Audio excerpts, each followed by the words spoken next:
Hi, welcome to Sean's Kitchen. For more delicious recipes, go ahead and click on the subscribe button. For today's recipe, I'm going to take a mixer and add 5 dry red chilies to it. Along with that, here I'm also going to add 8 garlic cloves, half a teaspoon of lime juice, and a little bit of water. I'm now going to grind all these ingredients and keep it aside. I'm then going to take a pan and add 2 tablespoons of oil. Now, once the oil is hot enough, I'm then going to add half a medium-sized onion to it. After adding the half medium-sized onion, I'm then going to fry this really well for a period of 3 minutes until the time the onions become nice and soft.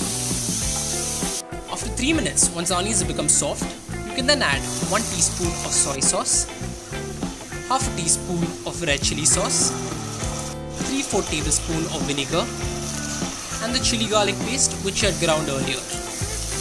After adding all these sauces, you can then mix this really well and cook this for another 1 minute.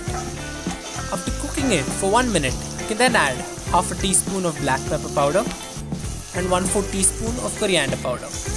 You can now mix this really well, and after doing so, you can then cook this for another 1 minute. After another minute, you can then add 200 grams of chopped mushrooms. Here you can also alternatively add whole mushrooms.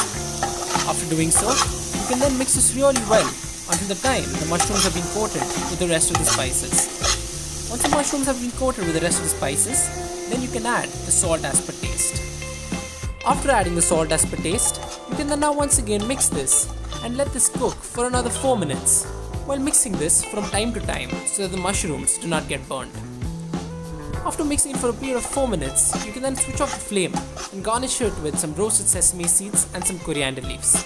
So if you did like this recipe, I'd request you to please click on the like button and don't forget to subscribe to my channel.